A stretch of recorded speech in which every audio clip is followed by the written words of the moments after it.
చెట్టు కింద పూజలందుకునే శివయ్య గురించి తెలుసుకుందాం.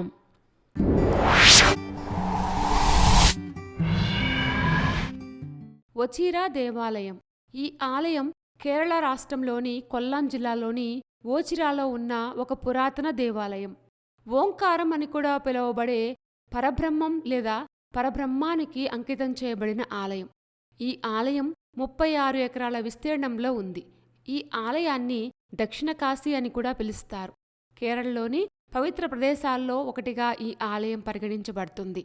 విగ్రహం లేకుండా పూజలు చేయడం మరియు ప్రకృతి యొక్క అత్యున్నత శక్తిని గౌరవించడం వల్ల ఈ ఆలయం చాలా ప్రత్యేకమైనది. ఓచిరా అనే పేరు ఉవాచంచిరా నుంచి ఉద్భవించింది అని నమ్ముతారు. ఎందుకంటే ఉవాచన్ అంటే శివుడు అని అర్థం. ఇతర దేవాలయాల మాదిరిగా కాకుండా ఓచిరా ఆలయంలో కప్పబడిన నిర్మాణం అంటూ ఏమీ లేదు మరియు భక్తులు చెట్ల కింద పరబ్రహ్మను పూజిస్తారు. ఈ ఆలయంలో ఎద్దులను పవిత్రంగా భావిస్తారు మరియు శివుని యొక్క వాహనమని కూడా నమ్ముతారు. ఓచిరా అనే పేరు ఉవాచంచర నుంచి ఉద్భవించిందని, అంటే శివుడు అని ఒక బలమైన నమ్మకం. పెద్ద ఖాళీ ప్రదేశంలో ఉన్న పెద్ద చెట్ల చుట్టూ చిన్న విగ్రహాలున్నాయి. ఆలయం 32 ఎకరాల విస్తీర్ణంలో ఉన్నప్పటికీ ప్రాంగణం లోపల గోడ ప్రాకారం లేదా గర్భగుడి అనేది లేదు. భక్తులు పరమశివుని అసలు శక్తి అయిన పరబ్రహ్మను పూజిస్తారు. ఆ శక్తి కూడా నిరాకారమైనది. అయితే కాంప్లెక్స్ యొక్క ముందు భాగం 50 అడుగుల 2 ఎత్తైన గోపురాలను కలిగి ఉంటుంది. వివిధ పురాతన శిల్పాలతో చెక్కబడి ఉంటాయి. ఈ స్తంభాలు తూర్పునాడ, పడమరనాడ, తీర్థక్కులం, ఒడిక్కావు, అయ్యప్ప దేవాలయం, మహాలక్ష్మి దేవాలయం మరియు గణపతి దేవాలయం కలిపి ప్రధాన పూజా కేంద్రాలుగా ఉన్నాయి. శివుడు లేదా ఓంకారం అని పిలువబడే పరబ్రహ్మకు ఈ ఆలయం అంకితం చేయబడింది.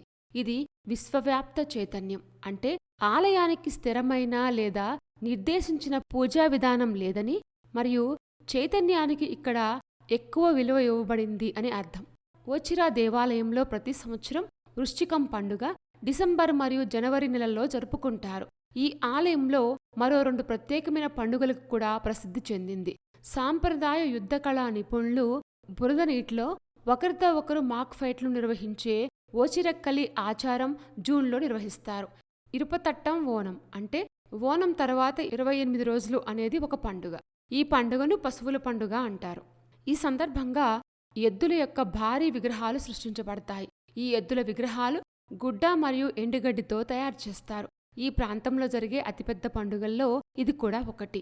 ఈ పండుగ సందర్భంగా ఆలయం పర్యాటకులు మరియు స్థానికులతో సందడిగా ఉంటుంది. ఈ అద్భుతమైన ఆలయం కరునాగపల్లి నుంచి 8 కిలోమీటర్ల దూరంలో ఉంటుంది. త్రివేంద్రం అంతర్జాతీయ విమానాశ్రయం ఈ ఆలయానికి 105 కిలోమీటర్ల దూరంలో ఉంటుంది. చెట్టు కింద పూజలందుకునే శివయ్య ఆలయం చాలా ఇంట్రెస్టింగ్గా ఉంది కదూ. ఇలాంటి మరిన్ని విశేషాల కోసం మా ఛానల్ సబ్స్క్రైబ్ చేసుకోండి.